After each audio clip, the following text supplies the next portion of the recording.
Hello, standard fifth. अब है agriculture. In our daily life, we eat different types of food, including vegetable, fruits, pulses, meat, eggs, etc. हम हमारे daily की life में अलग अलग तरह के फूड को खाते हैं, जैसे कि वेजिटेबल, फ्रूट्स, दाल, मांस, एग्स, इन सबको. We also wear different types of clothes. हम अलग अलग तरह के कपड़े भी पहनते हैं.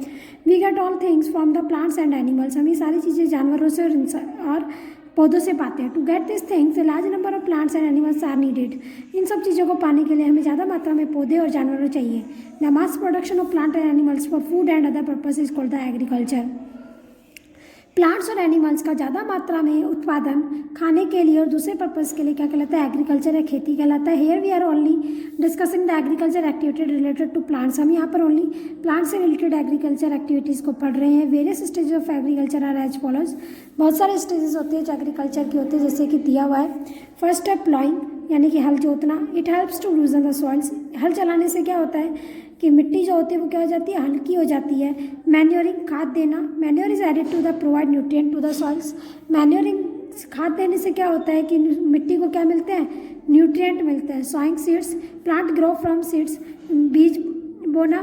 प्लांट्स जो है वो किससे उगते हैं? बीजों से उगते हैं. सॉइल प्लांट्स जो है वो बीज जो बोते हैं उससे प्लांट बनता है. इरिगेशन, इरिगेशन मतलब सिंचाई करना, पानी देना. It supply sufficient water to the plant. इसमें प्लांट्स को क्या करता है? सफिशिएंट पानी दिया जाता है. स्प्रेइंग पेस्टिसाइड्स, पेस्टिसाइड्स यानी कि कीड़ानाशक या कीटाणुनाशक को छिड़का जाता है. It kill the paste and protect the crop. एक कीड़ों को रोकता है, मार देता है और क्रॉप को सुरक्षित रखता है. हार्वेस्टिंग यानी कि कटाई. When the crop is ready it is cut and gathered. जब हमारी फसल रेडी हो जाती, तैयार हो जाती, तब हम इसको काट करके इकट्ठा कर लेते हैं.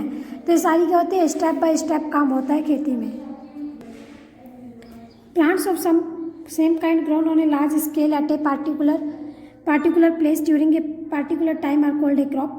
क्रॉप किसे कहते हैं? फसल किसे कहते हैं? जब एक ही तरह के पौधों को बड़े सारे एरिया में बड़े स्केल के ऊपर लगाया जाता है एक पार्टिकुलर टाइम के ऊपर, उसे हम फसल बोलते हैं. For example crop of needs, गेहूं की फसल का मीन्स, इसका मतलब क्या होता है? All plants grow in the field are of feet.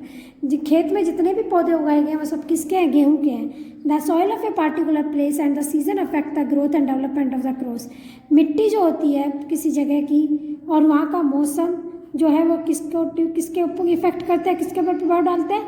फसल के डेवलपमेंट, विकास के ऊपर, उनके उगने के ऊपर इफेक्ट करते हैं. In hilly area crops are grown by making steps on the slope of the mountain. This is called the step farming. पहाड़ी एरिया में क्या होता है कि क्रॉप्स जो होती है ना वो उनके स्लोप ढलाई में उगाई जाती हैं, जिसको हम स्टेप फार्मिंग बोलते हैं. अब सॉइल, मिट्टी. Soil is an important factor for the growth of plant. मिट्टी जो है वो एक इम्पोर्टेंट फैक्टर होता है पौधों के उगने के लिए. Crop grows well in one kind of the soil but poorly in other. हो सकता है एक फसल एक तरह की मिट्टी में अच्छी उगती है और दूसरी तरह की मिट्टी में नहीं उगती है. For example rice and jute grow better in loamy and clay soil which can hold plenty of water. जैसे कि चावल और जो जूट होते हैं इनको एक गीली मिट्टी चाहिए, काली मिट्टी चाहिए, ताकि ये, क्योंकि ये जो ज़्यादा पानी को रोक सके. Wheat needs alluvial soil rich in humus. मिट्टी का, गेहूँ को उपजाऊ मिट्टी चाहिए जिसमें कि ह्यूमस ज़्यादा हो. Cotton plants grow best in the black soil. जो कॉटन होता है वो रुई जो होती है वो क्या होती है? काली मिट्टी में ज़्यादा अच्छी तरह से उगती है. Tea plants and moist soil of hilly regions like Assam, Darjeeling and Nilgiri. चाय जो होती है वो गीली मॉइस्ट मिट्टी में लगती है जिसमें नमी ज़्यादा हो, जैसे कि हिली रीजन में, असम में, दार्जिलिंग में और नीलगिरी में ज़्यादा उगती है. Coconut trees grow. Maize plant needs alluvial soil to grow. जो बाजरा जो होता है उसके प्लांट को एलिवल सॉइल चाहिए उगने के लिए. Coconut trees grow well in coastal area and having Sandy soil. Coconut trees जो है वो उसको कोस्टल एरिया, समुद्र के किनारे चाहिए जहाँ पर सैंडी सॉइल होती है. अब सेकंड बारी आती है सीजन की. सीजन में ए पार्टिकुलर क्रॉप में grow well in one season and may not grow that well in another season. कोई भी पार्टिकुलर क्रॉप है वो किसी एक सीजन में अच्छी तरह से उगती है लेकिन दूसरे सीजन में इतना अच्छा नहीं उगती है. So different crops are grown in different season. अलग अलग फसल को अलग अलग मौसम में बोया जाता है. Crops that are grown from June to October summer are called the kharif crop. जो फसलें जून से लेकर अक्टूबर यानी कि गर्मी में उगती हैं उन्हें हम खरीफ क्रॉप्स बोलते हैं, जैसे कि चावल, बाजरा एंड कॉटन, रुई, ये खरीफ क्रॉप्स है. This crops depend on the monsoon.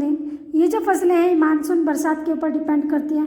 Crops that are grown from November to April winter are called the rabi crops. वो फसलें जो कि नवंबर में बोई जाती है और अप्रैल में काटी जाती हैं इन्हें विंटर, सर्दियों में, इनको हम रबी क्रॉप्स बोलते हैं. रबी की फसल बोलते हैं wheat, gram and pea are the rabi crops. गेहूँ, चना और मटर जो होते हैं वो रबी क्रॉप्स होते हैं। This crops do not depend on the monsoon. ये फसलें बारिश के ऊपर डिपेंड नहीं करती है। अब और जानते हैं different plants grow in different climates. अलग अलग पौधे अलग अलग जलवायु में उगते हैं। Aquatic plant like lotus and water hyacinth grow in water. पानी में जो रहने वाले पौधे जैसे कि कमल और वाटर हायसिंथ ये पानी में उगते हैं। Desert plant like cactus grow in desert. रेगिस्तान का पौधा कैक्टस जो होता है वो किस में उगता है? रेगिस्तान में उगता है। सब plants like rubber need heavy rainfall while some like mango need moderate. कुछ पौधों को ज़्यादा बारिश चाहिए जैसे कि रबड़ के पौधे को, कुछ को ना ज़्यादा चाहिए ना मॉडरेट चाहिए उनको जैसे कि आम। The plants of mountain like pine and fir are adapted to grow in cold climate. कुछ जो माउंटेन के जो प्लांट होते हैं जैसे कि चीड़ का या फिर का adapted to grow in cold climate, वो ठंडी अवस्था में उग सकते हैं।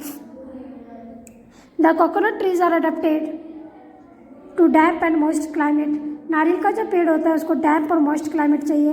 Protection of crop and storage of grains. किस तरह से हम क्रॉप को प्रोटेक्ट कर सकते हैं और ग्रेन को स्टोर कर सकते हैं? Grazing animals, birds, insect, squirrel, moles and pest like locusts, caterpillar and grasshopper damage the crop. Various plant disease also affect the crop. चरने वाले जानवर, पक्षी, कीड़े, गिलहरियाँ, मोल्स और ये कीड़े जैसे कि लोक्टस, कैटरपिलर, ग्रासहॉपर, ये जो होते हैं छोटे छोटे जीवाणु, ये क्या करते हैं? फसलों को डैमेज कर देते हैं। बहुत सारे प्लांट्स जो होते हैं जिनमें बीमारियां लग जाती है, फसलों को असर पड़ता है। सो crops need protection from them before and after harvesting. इसलिए फसलों को प्रोटेक्ट करना पड़ता है काटने से पहले और बाद में। Farmer spray various pesticide and insecticide to protect from crop from insect and other harmful paste.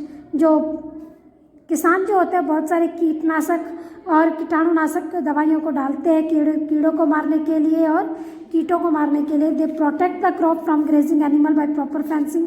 वो चारों ओर तार लगा करके अपनी फसलों को जानवरों के चरने से रोकते हैं। Scarecrow are captain, square cap crow लगाते हैं ना, कपड़े वपड़े पहन के उनको खड़ा करते हैं।